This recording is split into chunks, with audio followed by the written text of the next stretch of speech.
रावण जब पूरे विश्व पे दिग्विजय प्राप्त कर चुका था, देवताओं को भी हरा दिया रावण ने अपने बल के आगे। तो एक दिन रावण अपनी सभा में बैठा अपने जंघा को थापते हुए कह रहा था, मुझे लगता है पूरे त्रिलोक में 14 भुवन में मुझसे ज्यादा बलशाली कोई नहीं है, मैंने सबको जीत लिया।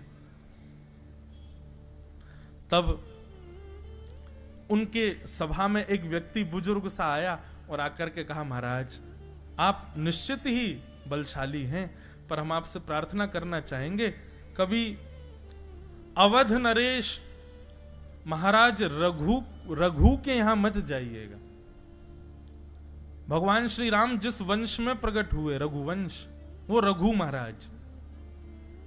ये तब की बात है जब रघु महाराज विराजते थे अवध में। तो व्यक्ति ने कहा, बोले महाराज आप निश्चित ही पूरे विश्व पर जीत चुके हैं, लेकिन आप कभी भूल करके अवध की तरफ मत जाइएगा, अयोध्या के राजा रघु के सामने मत जाइएगा। रावण बोला, आपने मुझे ललकारा है, मुझे चेता दिया है, अब तो मैं जाऊंगा।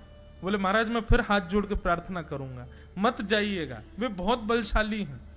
अरे मैंने सबको हरा दिया, इंद्र आदि कुबेर आदि सब हारे पड़े मुझसे, ये रघु क्या चीज। बोले कि इसके लिए हम आपसे बस प्रार्थना करेंगे, आप एक बार विद्यार्थी बनके उनको देखने जाओ, बस फिर आपको लगे कि हाँ मैं युद्ध कर सकता हूं तो करना। तो रावण विद्यार्थी बनकर के रघु महाराज के पास गया। तो रघु महाराज संध्या कर रहे थे सरजू जी के तट पर बैठ करके। संध्या में निधान होता है बंधुओं, हाथ में जल लेकर के ऐसे अघमर्षण का जल हाथ उठा करके पीछे की ओर डाला जाता है। कहते हैं कि वो जल यदि वृक्ष पर भी गिर जाए तो पूरा वृक्ष सूख जाएगा, इतना बलशाली होता है अघमर्षण का जल। तो महाराज रघु जब अघमर्षण का जल सिद्ध कर रहे थे, उसी समय उनके चिंतन में आया कि दक्षिण भारत के किसी ब्राह्मण के यहां एक गौ माता बंधी हुई है और उस गौ माता पर एक शेर आक्रमण कर रहा है और वो ब्राह्मण त्राहिमाम करके रक्षमाम करके चिल्ला रहा है, कोई रक्षा करो, कोई रक्षा करो। तभी रघु महाराज ने उसका चिंतन किया और चिंतन करके उस अघमर्षण के जल को शेर का चिंतन करके अपनी भुजा के पीछे अयोध्या में फेंका और दक्षिण में उस ब्राह्मण के यहां गौशाला में उस शेर का वध हो गया।